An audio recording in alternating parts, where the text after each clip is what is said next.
Kembali lagi bersama saya di channel Kimia Santuy. Video kita kali ini akan membahas topik tentang penyetaraan reaksi redoks dengan metode bilangan oksidasi. Jadi ada beberapa langkah yang harus kita kuasai.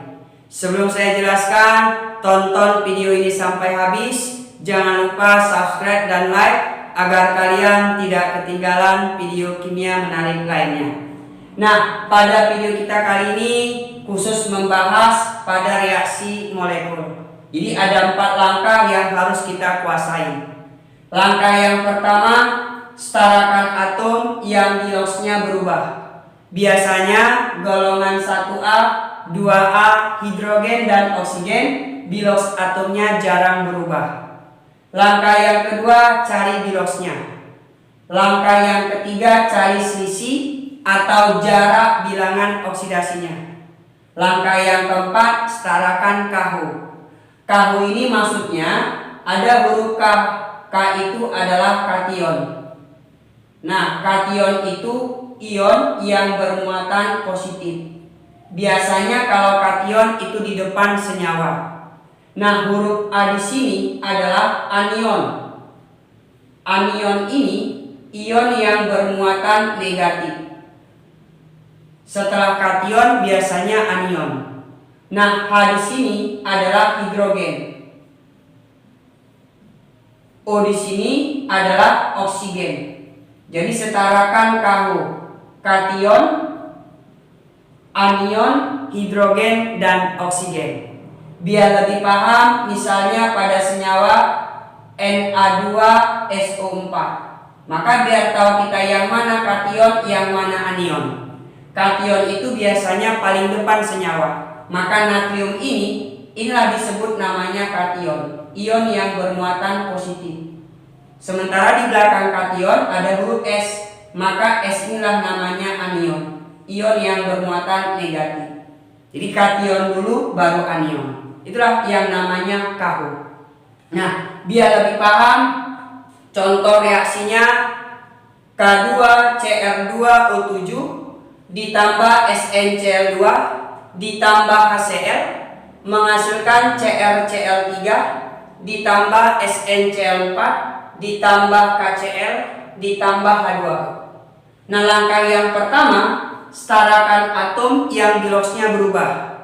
Tadi golongan 1A, 2A, hidrogen dan oksigen biloksnya jarang berubah. Maka pada senyawa ini K2Cr2O7, K ini golongan 1A, maka biloksnya nggak berubah. Oksigen biloksnya juga nggak berubah, maka yang berubah di sini adalah atom Cr. Jadi Cr di kiri, Cr di kanan juga berubah. Jadi yang berubah adalah atom Cr. Yang kemudian sebelah kanan, Cl di sini, Cl di sini, Cl di sini sama Cl di sini, Cl di sini tidak berubah. Yang berubah adalah Sn. Sn di kiri berubah, Sn di kanan juga berubah. Nah, setarakan atomnya. Cr di kiri jumlah atomnya ada 2. Cr di kanan jumlah atomnya 1. Maka cukup kita kali 2. Maka jumlah atom Cr di kanan 2, di Cr sebelah kiri juga 2. Jadi udah setara. Kemudian Sn di kiri ada 1, Sn di kanan juga ada 1. Berarti sudah setara. Langkah yang kedua, cari bilangan oksidasinya. Nah, kalium ini golongan 1A, berarti biloksnya positif 1. Karena K-nya ada 2, berarti bilangan oksidasi K di sini totalnya positif 2. Oksigen biloksnya min 2. Karena ada 7, berarti min 2 kali 7 min 14. Maka totalnya harus 0. Maka Cr di ruas kiri, maka bilangan oksidasinya positif 12. Ini nggak usah kita bagi 2 karena sudah kita kali 2 di sini. Kemudian Cr di kanan, atom Cl biloksnya min 1. Karena ada 3, berarti biloksnya minus 3. Maka biar 0 positif 3. Tapi karena kita buat sini 2, maka kita kali 2. Biloks totalnya berubah jadi 6. Kemudian Sn. Sn di kiri min 1, Cl di sini min 1. Ada 2, berarti minus 2. Maka Sn di sini bilangan oksidasinya adalah positif 2. Sn di kanan, Cl di sini min 1. Ada 4, berarti minus 4. Maka Sn di sini totalnya harus 0, maka bilosnya positif 4. Maka yang berubah adalah Cr di kiri sama di kanan, Sn yang berubah. Nah, langkah yang ketiga, cari selisih atau jarak bilosnya. Nah, yang berubah adalah Cr. Cr di kiri positif 12, Cr di kanan positif 6. Maka dari 12 ke 6, bilangan oksidasinya turun. Kalau bilangan oksidasinya turun, maka reaksinya disebut reaksi reduksi. Dan selisih atau jaraknya adalah 6. Kemudian Sn di sebelah kiri positif 2, Sn di kanan positif 4. Maka dari positif 2 ke positif 4, bilangan oksidasinya naik. Kalau bilangan oksidasinya naik, maka disebut reaksi oksidasi.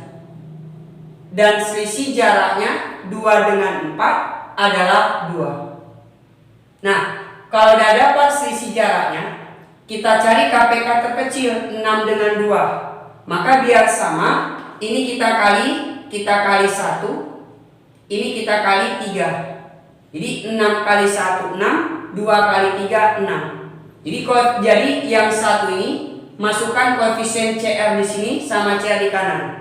Yang 3 ini kita jadikan koefisien di Sn di kiri dan Sn di kanan.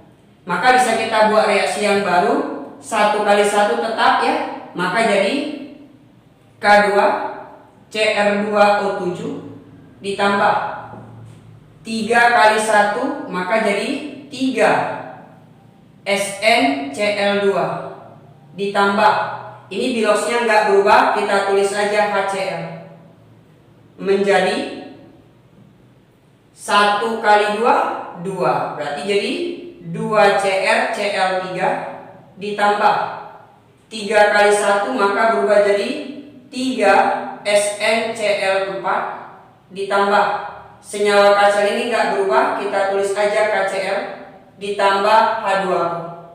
Itu langkah yang ketiga. Langkah yang keempat, setarakan KH, kation, anion, hidrogen, dan oksigen. Jadi kita urutkan dari kation. Nah, pada senyawa ini kation di sini adalah K. K di sini jumlah atomnya ada 2. Maka K yang di kanan juga harus 2. Maka biar sama, cukup kita kalikan 2. Jadi atom K sudah sama 2 di kiri dan di kanan. Nah, kation lagi yang di sini adalah si Cr di sini 2. Cr di kanan juga 2, udah otomatis sama. Kemudian Sn juga 3, Sn juga 3 udah sama. Kemudian anion. Setelah kation baru anion. Anion itu ion negatif. Maka ion negatif di sini adalah si Cl. Jadi jumlah Cl di kiri harus sama dengan Cl di kanan. Kita hitung. Cl di kiri 3 kali 2 6. Di sini ada 1, berarti sudah 7. Cl di kanan 2 kali 3 6. Di sini 3 kali 4 12. Berarti 12 ditambah 6 18. Ditambah 2, berarti atom Cl di kanan ada 20. Nah, atom Cl di kanan ada 20. Cl-nya ada 20 di kanan. Maka di kiri harus 20. Di sini 3 kali 2 6. Berarti 6 dengan 20 berarti kurang 14. Maka biar sama Cl-nya, kita tambahlah 14. Maka 14 ditambah 6 sama-sama atom Cl-nya ada 20. Baru yang berikutnya hidrogen. Hidrogen harus sama kiri dan kanan. Di sini nggak ada hidrogen, yang ini ada hidrogen. Jumlah atom hidrogen ada 14. Atom hidrogen di sebelah kanan masih 2. Maka biar 14, ini ada 2, berarti kita kali 7. Jadi 7 kali 2 14. Udah sama atom H kiri dan kanan. Dan yang terakhir oksigen. Kita hitung oksigen di sebelah kiri ada 7. Di sini nggak ada oksigen. Ini juga nggak ada, cuma ini oksigen. Oksigennya ada 7. Berarti udah sama semua kation, anion, hidrogen, dan oksigen. Maka reaksi ini dikatakan reaksinya sudah setara. Oke.